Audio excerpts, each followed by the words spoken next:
here I am joined by my own students. I am so proud of both of them graduating today. We have Kamal James and Ed.M. Milano. They are history making because they are two of the 88 students graduating from the inaugural cohort of the Online Education Leadership Program. This is a brand new degree program we launched 2 years ago with the two of you with us, and they have been studying from afar. We think about Harvard University, we think about students being here in Cambridge, Massachusetts, but one of the things we learned as a faculty during the pandemic is that not only can we teach well online, but we can reach students who are unable to move to Cambridge, uproot their lives, their families, leave their jobs. And so what we have is this phenomenal cohort of career-embedded folks who are joining us from around the globe, 22 US states, 10 countries, and they're only with us one time at the beginning of their program for a couple of days. We launched that together, and now we are back in community for a second time, although Kamal actually led some of his classmates back for an interlude at the 1-year mark, so we were able to come together again.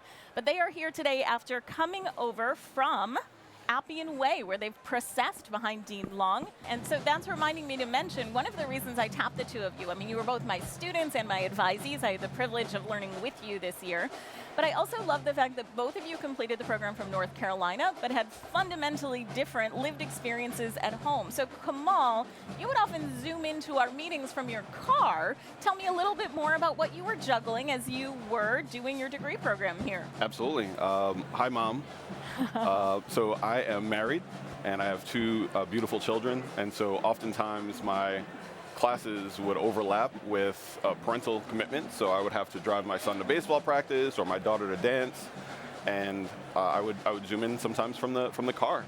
But ultimately, we as a family did what we needed to do in order to make sure that all of us were successful. Absolutely.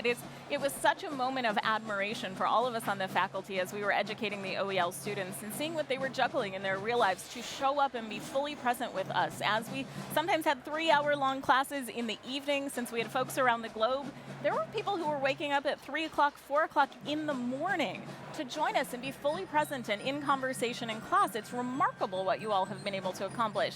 Speaking of remarkable, you were zooming in from where oftentimes, Ed.M? All over the place. As I was reflecting on it this morning, I recognized that I took class from 7 different states and 3 different countries during my time in the program. I know you mentioned North Carolina.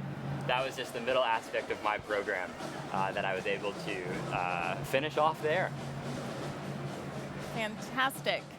And you were in the military. That's correct. You were a behavioral health officer in the military. That's right. While you were doing the program. And so this is exactly the kind of thing that we were hoping in creating a program that was online, is students who could not have relocated to Cambridge to be with us, but you could be fully present and part of the intellectual experience of the classroom and the social experience, building community as well.